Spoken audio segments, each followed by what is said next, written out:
I'm Landon. And I'm Trisha. And this summer, we're traveling across the country in search of where to call home. But not just any home. We're looking for a place to build a family that follows Jesus as a team on mission together.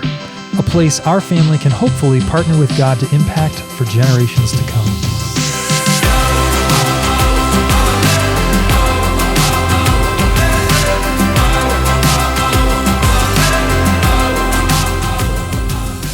We just wrapped up a couple of weeks in Omaha. We're excited to share with you what we found there. Let's get started with the big picture, looking at some stats. So first off, weather in Omaha is pretty much a four-season kind of climate. Pretty extreme compared to some of the other places that we're looking at in terms of how cold it gets in the winter and pretty hot and humid in the summer, comparing to Denver, where we just came from. 4 seasons, but a little more extreme. Yeah. So even though you might think nobody lives in Nebraska, there's about 1 million people in the Omaha metro area. And that makes it the 58th most populous metropolitan area in the country, putting it right below Worcester, Massachusetts, which I'm never quite sure if I'm saying the right way, and right above Stamford, Connecticut. As far as affordability in Omaha goes, the average home price is $277,000, but the median for a 4-bedroom, 2-bath is more like $485,000. The property tax rate is 2.07%, which is among the worst tax rates on our list as far as property taxes. And that works out with the home prices to an average of about $10,000 a year in property taxes, which is also, I think, tied for worst on our list. Crime-wise, Omaha's in the top 8% of most criminal activity, but that is pretty good actually for a city of its size. A lot of cities that we're looking at are in the top 1 or 2%, so top 8% is not necessarily so bad. Just shy of about 14% of people in Omaha live in poverty, which is about average for the cities on our list. The schools in Omaha are rated a little bit below average overall. And about 38% of the population has a bachelor's degree or higher, which is about average for the cities that we're looking at. Omaha. So let's talk a little bit about what made Omaha feel distinct from other places that we've been. So there are definitely different parts of Omaha that feel pretty distinct from one another, but to start out just talking about the downtown area and some of the older parts of town that surround it, I thought that it felt really cool, just kind of the historic feel you could really pick up on. There were a lot of really old buildings with some cool architecture. There were some parts that sort of felt like old buildings with pretty rundown feel also, but a lot of it just kind of had a neat sort of historic charm to it, particularly the areas that have been really well maintained, just sort of make you feel like there's a really strong link to the past there. Yeah, there's the old market spot, and that had just a really neat aspect to it. It had like the brick roads, and it was definitely like old, but kind of like restored a little bit. Yeah, and like felt like stuff was going on. Yeah, like lots of restaurants and shops. I think there are like some outdoor seating areas and stuff, and just kind of how it felt like a lot of people around and a neat spot. Another area downtown that was really neat was the Jean Leahy Mall. This is a much newer developed area that's more been like kind of, I'm not sure what was there before, but whatever it was is gone. And they're still working on expanding this part, I think, too, yeah, right? this whole big park is like all getting like redone. Yeah. But they had this really neat spot called Arches Playground. I don't even really know how to describe it. There was like these huge like arches essentially that were, going up that kids could like climb, and there was like little rock walls and like a little rope ladder wall. Yeah, sort of the ground all kind of like came together in different ways so that like one part would form a hill and it would form like concave little climbable area under it and stuff like that. There was just lots of different aspects to it. Really well designed, like creative use of the space, I thought. Yeah, and I felt like things for lots of different ages. Like Owen wasn't necessarily, climbing the walls and stuff, but he liked just running around and playing with some of the little hanging things from the ceiling. And, there was a lot of older kids who were like doing all the climbing stuff, and just seemed like a neat area. Right next to that, there was the huge lawn with a giant amphitheater stage where we didn't actually go to any, but they have like big outdoor concerts and stuff there. It seemed like it'd be a really neat atmosphere for that. Yeah, one night we were there, they were doing like Zumba in the park or something. Yeah. It just was kind of a neat atmosphere. There was also this area with these like giant swings that you could sit on, and you were kind of like watching the amphitheater porch area. Swing kind of a feel. Yeah. And then down from that was like a big cascading like waterfall fountain thing that Owen loved. He's very into water, so that was a really cool spot. Really popular. Seemed like just many dozens of kids, if not hundreds. Yeah, it was really cool. Just a really like neat atmosphere with a lot of people, a lot of families, and people just having a good time. Another thing that felt distinct about Omaha was that it felt like just not very crowded. Like, even though it's a pretty big city, it felt small enough. It wasn't hard to go places, or like parking was usually pretty turnkey. Like, even downtown, it wasn't hard to find a parking spot really. Just felt like the city had plenty of breathing room to it. It wasn't like you were crowded up against other people all the time. Just from an aesthetic perspective, it just felt like the grass was trying to grow everywhere. It was like coming out of like the cracks in the sidewalk, like spots in the street. I think it's been like an extra rainy summer maybe, which probably helps it, but the grass was like super green everywhere. It was beautiful. Really nice, but also it felt a lot like of control. A little jungly sometimes. Like, another thing that we noticed about Omaha was that it was very family friendly. There was a lot of things for families and kids to do. Do you want to talk about the zoo that we started with? Yeah, so when we were getting ready to visit Omaha, we kept hearing about this zoo, and eventually we really got the idea that this is a legit zoo. Like, I think it's pretty much like right up there with the San Diego Zoo in terms of a lot of the lists that it shows up on. For one thing, it was just really huge, like very expansive, tons of room. And I also thought it was cool, like the exhibits themselves are really like just large. So the animals have a lot of room. Yeah, they've got room to move around. Sometimes makes it hard to find them. But we were there for pretty much an entire morning, 3.5 hours. I think. And we probably only saw maybe a half to 2/3 of it or something like that. And we were moving like really fast. We could have gone a lot slower. And so there's just so much to see there. One of my favorite places in the zoo was they have I think it's the world's largest indoor rainforest. It's basically this really big building that's all like rainforest conditions inside. And they had like this little flock of bats that were just like roosting like in this little cave area that you could just see them right there. And it was like, whoa, that was like not something I'd really seen before. And just lots of cool monkeys and just the whole environment. It feels kind of like you're in the jungle or something. It was like open. Like there was no like glass, between you and the monkeys and stuff. Giraffes are my favorite animal. So that's always one of my favorite exhibits to see. Some quality giraffes they had there. Yeah. I think one of the other things that I thought was really cool there was the gorilla exhibit. Not a lot of zoos, I feel like, have gorillas. Not so common. Or at least not some of them that we've been to. Gorillas are just really interesting. They're actually really funny, I feel like, too, because they would like sit in these like poses and stuff. They were a hoot. Yeah. They also have like this giant desert dome that we didn't actually get to go see, but it's like the world's largest geodesic dome. So just like a number of things like that that is like very impressive world-class zoo. Yeah. Another place we got to check out was the Children's Museum. Yeah, that was really neat. Just sort of in contrast to the one we visited in Denver, which we also really liked. The one in Denver was very crowded and it made it a little challenging to get into all the different areas. But the one in Omaha, there was still a lot of people, but it wasn't overly crowded. There was just a lot more space in general. Some of the areas were just bigger, I think, which helped too. Like there was just like a huge water table that seemed like there was always room for kids. People weren't really waiting. There was like a really big play area downstairs that I think maybe Owen had to wait for the tractor on occasion that he wanted to sit on. But other than that, seemed like also maybe this children's museum was a little bit catering more toward like younger kids compared to Denver. I think that's more probably true. But this one was really neat. I thought it was a really good children's museum. One of the places we made sure to check out, Fontanelle Forest, which was actually really cool. It's basically like a private park kind of an area, but it's all like just basically naturally maintained forest land. But it's like very, I think, carefully preserved and all of that. I think it's like hundreds of acres of land. They had some really cool things there. There was one thing that we didn't do, but we saw up close was this like ropes course that they had going through the trees, which we've seen ropes courses before, but this was like the most extreme really one extensive. I've ever seen. It was like just huge and tons of different like components to it. Seemed like a really good time. And then they had, I think, 17 miles of trails that went through this forest. And I grew up going to the Sierras in California a lot and pretty mountainous kind of climbs. And this definitely wasn't that. So like you're not looking for, 1,000 feet of elevation gain in a couple hours or something like that. But there were some nice like ups and downs. Like you're getting some hills into the hike, and the trails were just really pretty well maintained. And the one that we spent the most time on really was this boardwalk, which was really nice for going with a stroller. Exactly. Yeah. So they have a like stroller friendly option, which is nice. And it was just like really extensive, like kind of weaving all through these different parts of the forest. Got a nice view of the Missouri River. And I think it really had that nature kind of feeling, would you say? Yeah, definitely. And as you said, it was like really well maintained. Like you could tell the boardwalk, like there was like boards that were replaced and stuff. It just felt like a very well taken care of place too.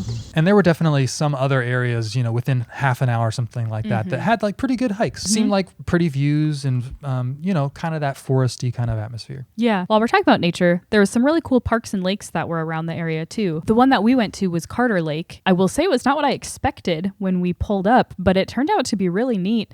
It was really a small beachfront. What would you say, like 50 feet of beach or something? Probably 100 feet. Yeah, but pretty tiny. We were the only ones there on the beach until the very end. There was another family that came right at the end. Again, Lake Beach. Yes. But this one was not as gravelly as the one in Denver. Yeah, it was nice sand. sand. Sandier. But yeah, it was just really small, really secluded. There was like hardly any people there.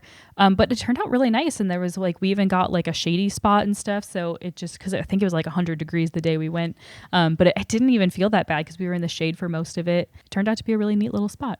Yeah, and there were a handful of other cool parks and lakes and stuff like that. Definitely, I would say, nothing like Denver in terms of just the really over-the-top parks that we found there, but nice parks, and I would say perhaps a little bit less amenities compared to Denver. Like we found like almost none of them had a bathroom, for example, which when you're spending much of your morning exploring parks is a little difficult. Yeah. But another example of a park that we checked out was Elmwood Park, which was near where we were staying. And it was a really big park, especially for where it is pretty central in the city. It had this really cool little playground where there were kind of strangely at first, we didn't really get it until we'd been there for a little bit. It was like all of these little rideable toys, mostly dump trucks, that kind of thing, that were just there for kids to play with. And it was like, wow, you don't have to bring toys to the park because they're already here. Yeah, when we first walked up, you could see Owen's eyes like getting excited. And I was like, wait, because we thought they were people's. And we kind of looked around and I was like, okay, every family here would have had to have brought like 4 of these in order to like have these belong to all these people. And we realized later, because they say like right on their property of Elmwood Park,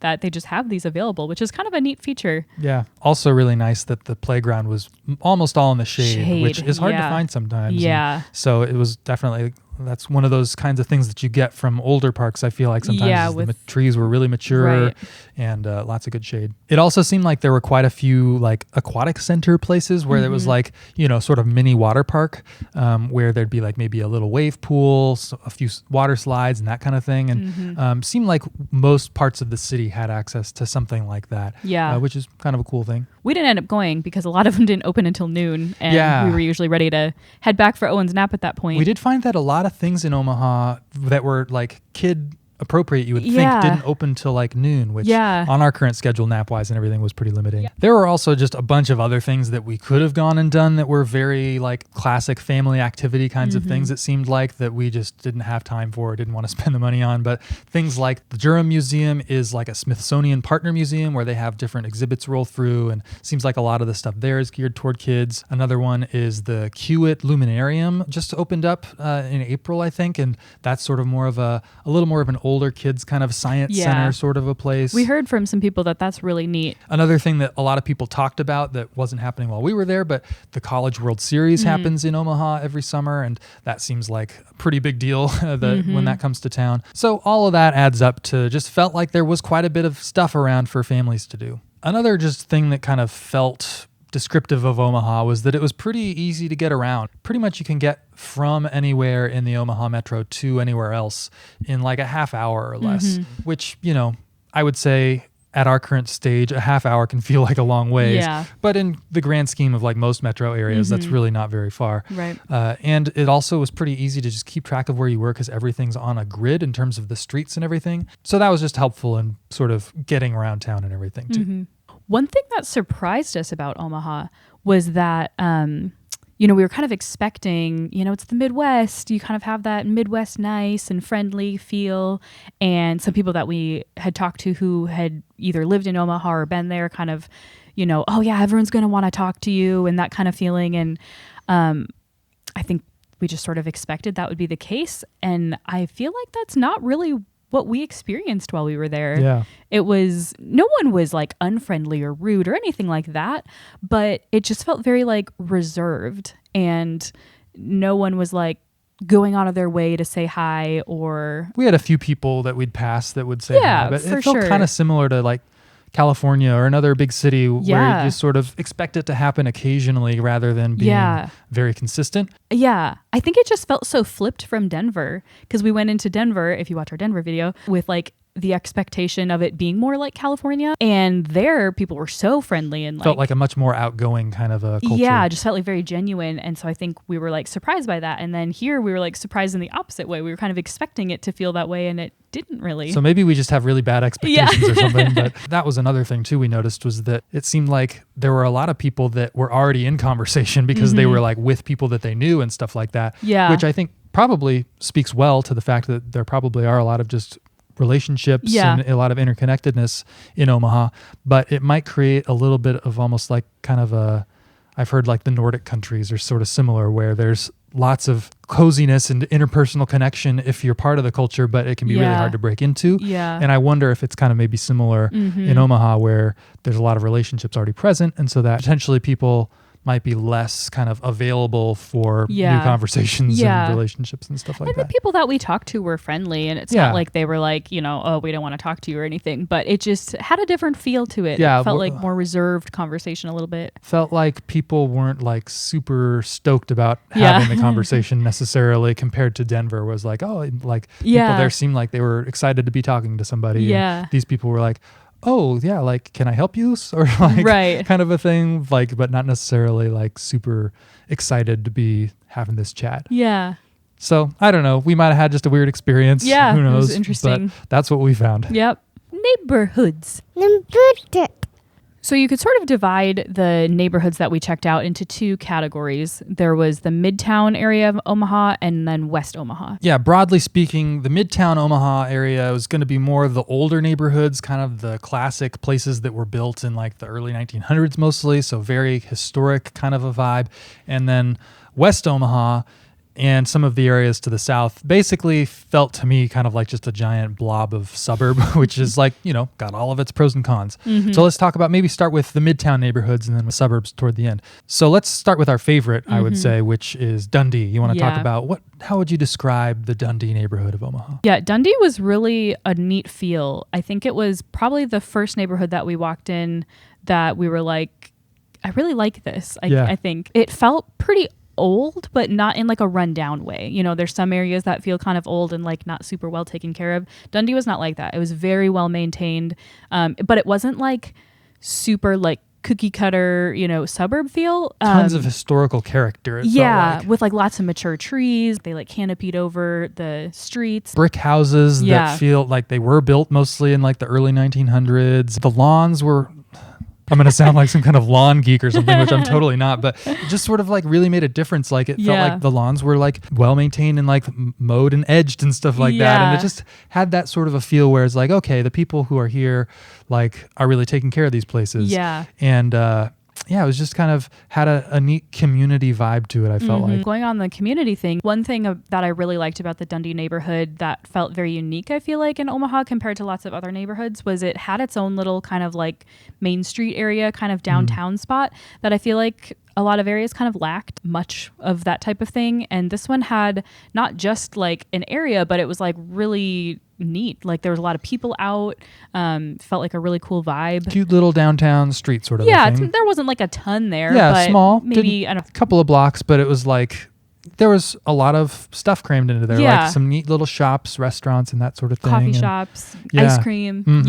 Some just, it kind of had a little bit of everything in that area. Yeah, and what I think was so neat about it was just that it did feel very walkable to a lot of the surrounding area. And so like it felt like an authentic village kind of a feel where back, you know, before cars existed was when all this stuff was built. So like there was that ability to really have kind of a community around this little hub area. Yeah. And another thing that was really cool about the Dundee neighborhood was that it was pretty central to everything. Like it didn't take very long to get to, you know, all those things downtown, like the zoo, the children's museum. It was maybe 10 minutes away from those things. Something like that. But also like not far to any grocery stores. You know, there was just like, it was just kind of central. It was a great location. Nice location. Yeah. Of course, you're getting all these awesome things. There's a price tag that goes with it. Probably on the very low end, was like $350,000. Something like that. Yeah. If you happen to be able to find a house that was not as well taken care of and it was on the smaller side, then you probably get it for maybe $300,000, something like that. Yeah. But then there's like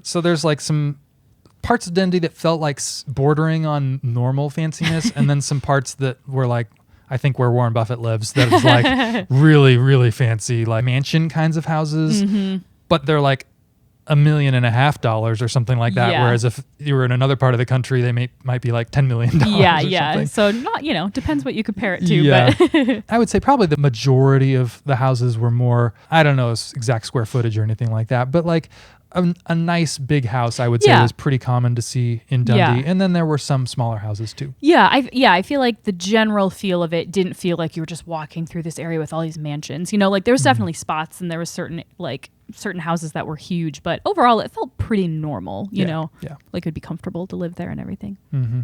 So that's Dundee. Right across from Dundee, down to the south, is where we stayed in Exarban, is the name of the neighborhood, which is Nebraska backwards. I think my favorite part of Exarban was Exarban Village. That was, I think it's a somewhat newer area. Yeah, newer development, probably the last 10 years or so, I think. Yeah. And that was just a really cool, mostly like foods and restaurants. It was just a really cool feel. There was always people out walking there.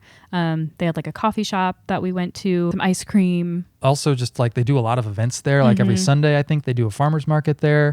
They had a music festival going on there while we were there. Yeah. As far as the actual neighborhoods of Exarban, where we were spending a lot of time walking around and everything, I would say that it was not quite as old as Dundee, but also a little bit smaller and denser houses and that sort of thing. So not quite as big of lots, a little closer together. Yeah. Not quite as much tree cover on most of the streets. Some of the streets had some nice trees. Yeah. Not as well like maintained overall, I feel like. Yeah, a little more of the like overgrown grass kind of a thing going on, and just houses maybe look a little less well kept. Yeah, and maybe less fancy from the time they were built too. Which makes Exarban feel a little more attainable, perhaps, like a little less expensive for sure. Yeah. But also, I don't feel like we saw a lot of families around there necessarily. Yeah. Like we saw some occasionally. We'd see like in a yard or something, some like kids play stuff. Kids, yeah. But it felt not as much of a family presence there was my instinct. Yeah.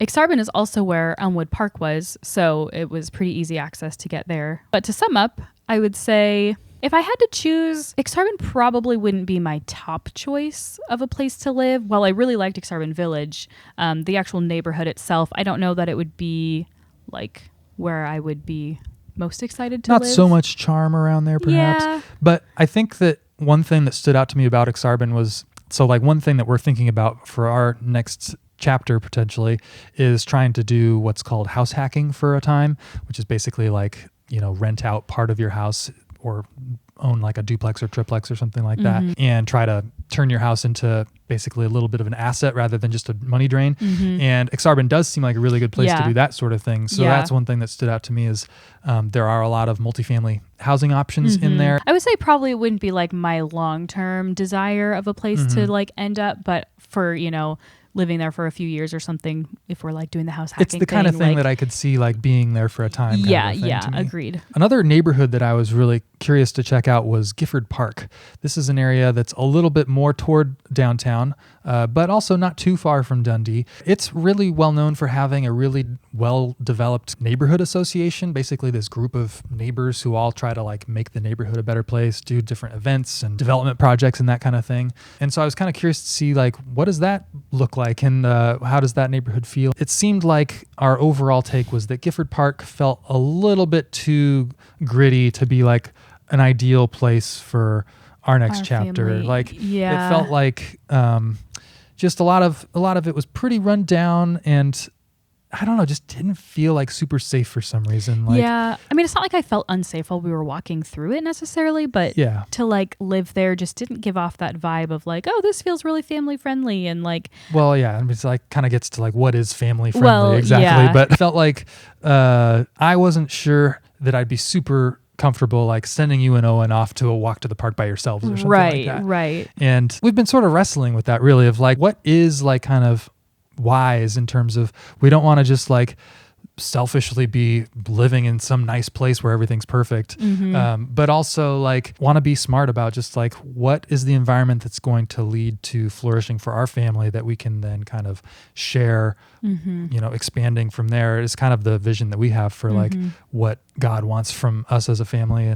And so anyway, that's not particularly well articulated, but we're in the midst of figuring all of that out. So take that as the real time out loud thinking that it is. But Gifford Park just felt a little bit too far into the, like, it's so hard to say these things in a way that is not like degrading to the people who live there. Cause you can tell like the people who live there are people in the neighborhood who are really like trying to make a difference. Like the coffee shop that we found in Gifford Park was like such a great coffee shop, all like super like natural ingredients and stuff that they're using. And like, you can just tell there's so much thought and care going into that. And so like, it's a little bit hard to say about a neighborhood like Gifford Park that like, I don't think it's like good enough for us or something like that. Yeah. It's hard to be sensitive about that sort of thing. It just doesn't maybe feel like the best fit for us. Yeah. I think that's ultimately kind of where we landed there. Yeah. So those are most of the neighborhoods that we checked out in Midtown. Now let's move to the suburbs. One thing that we'll say right off the bat is that the suburbs in Omaha really just seem like they go on forever. Like once you cross over into West Omaha, it gets hard to even distinguish them from one another. But one thing that we use to sort of filter out is pretty early in our time in Omaha, we went over to the far west side, and on our drive back just kind of felt like this is too far probably to really be of interest to us, because so many of the cool things to do in Omaha are all concentrated over on the east side of town. And so like once you get so far, it's like still 20 or 30 minutes to get to a lot of the cool stuff. So it's not like crazy far, but we mostly started to be more interested in the eastern part of West Omaha rather than the far west side. So like we kind of mentioned before, a lot of the suburbs really start to feel very similar from one to the next. But here's just a small sampling of the places that we checked out so you can kind of get a feel for what's there. One neighborhood we checked out was called Huntington Park, which is centralized around a park called Huntington Park, not too surprisingly. So this is over on the northwest side of Omaha. It's about 23 minutes to the heart of downtown Omaha, about 20 minutes to the zoo, 10 minutes to Costco, 12 minutes to Trader Joe's. So that gives you a little bit of an idea of like where this is we're talking about. I would say that it felt really fancy, basically. Well, it was interesting because I feel like when we first pulled in, we were kind of pulled into like the park area and you could just see a few of the houses around. And I actually thought it seemed pretty nice at first. Really nice. Well, I don't think that changed. No, but it felt like it almost like appealed to me, I think. Yeah. And then we were like playing at the park, and then we were walking on the little walking trail, and there was some families there playing. But then I feel like as we started walking like more through the neighborhood, you kind of mentioned like, I don't know if I'd feel like comfortable living here. And I sort of knew what you meant. I don't even know fully how to describe it, but there was just something that felt kind of like sterile about the place a little. There just didn't feel like there was a ton of character. There was nobody out. People at the park. At the park, yeah, but not like on walking in the neighborhood. Really big houses, 3,000 square feet, some getting up to like 5,000 plus square feet. Pretty fancy feeling. Yeah. And yeah, I think a little over the top feel. Yeah, like just a little bit of maybe a keeping up with the Joneses kind of a vibe that I would feel if I lived there or something like that, where I don't know, just something about it felt fancy and maybe a little too fancy. Well, because I feel like I probably lean into the suburb feel a little more than you do, just more naturally. Yeah. And even I just, as we were walking, at first, like I said, my first impression was like, oh, I kind of like this. This is like appealing. And then the more we walked it, I was like, I don't know. There is something about this that I don't know if I would like to live here. Like, yeah. I will say they had really nice access to some like greenbelt walking areas and stuff like that. And I think that's super cool. But yeah, just something about the neighborhood didn't really resonate with me. But maybe it would resonate with you. I don't know. To give you a sense of the kinds of prices that were there, most houses seem to be like around $500,000 or so, but there were certainly others that went up to in the sixes, sevens, even $800,000. There might have been some even more expensive than that, but not too many. Another neighborhood we looked at that was more toward the eastern part of West Omaha was the Prairie Lane neighborhood. Yeah, Prairie Lane was pretty ideally situated. It had really easy access to this major freeway interchange. It was only about 15 minutes to the heart of downtown Omaha, 13 minutes to the zoo, 9 minutes to Costco, 7 minutes to Trader Joe's. So just a really nice location. The Prairie Lane neighborhood is mostly situated around Prairie Lane Park and school. And how would you describe what it was like just kind of walking around that neighborhood? Prairie Lane felt much more approachable, I feel like. It was still like a suburb, but it didn't have some of the feel that the other Huntington Park suburb did. Felt maybe a little bit more attainable. Just kind of average middle class Midwest kind of neighborhood. Yeah, maybe. yeah, exactly. I think the houses there range from maybe like high 200s to high 300s or something. Like 1,300 to 2,200 square feet on average, I think. You can find some bigger than that. But you could tell that there were some families around and stuff like that. The park itself was like nothing too fancy, but they did actually have like 8 pickleball courts there, I think, or something like that. There was like a whole pickleball club. Nice park, pretty easy walking access from the neighborhood around it. Felt like a pretty average neighborhood in a lot of ways, but that's, I don't know. I don't mind that really. Exactly. So I feel like you're getting that nice location combined with pretty good affordability that Omaha offers. To me, it felt like the kind of neighborhood where if we were looking at the west side, that's the sort of neighborhood that I'd probably want to end up in. Yep. Say it in the microphone. Treat. Trisha, what was our sweetest treat in Omaha? Our sweetest treat in Omaha was E Creamery. Kind of a boring sounding name, but very delicious and cool atmosphere. Yeah. It was actually in the Dundee neighborhood on that little Main Street area that we were talking about. And I would say that charm of that like strip was definitely something that helped E Creamery take the top spot, I would say. Yeah, but it was really good. We ended up getting like a cookie base with ice cream on top. Also just saw that there were tons of other people there, families especially, that would just seem to be kind of walking to Dundee, getting their E Creamery ice cream, and just kind of a really fun feel about the place. Yeah. Aside from the really delicious dessert that we got there. The verdict. So after 2 weeks in Omaha, Trisha, what would you say is the verdict? Well, I think we could build our family there, but I sort of have a feeling it's not going to end up at the top of our list. Yeah. I think that for whatever reason, it just felt a little bit harder for us to connect with people there. And I think it's just a pretty personal thing. Like, I feel like a lot of people do seem like they end up building their families, and a lot of multi-generational families even in Omaha.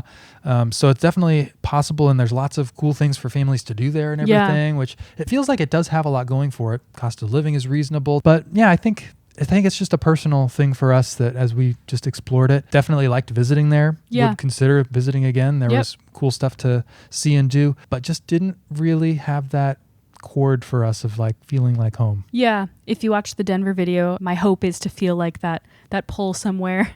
And I would say that I didn't feel it there either. And maybe I won't, I'm not sure, but it didn't jump out at me as like, yep, this is the place to stay. But I would say that if we were to choose Omaha, which I would say is not impossible, then I think we would put Dundee and Prairie Lane as the top neighborhoods that we would check out. Either of those neighborhoods I feel like could be great choices, and we could make a lot out of those. Yeah. So how should we tell people where we're heading next?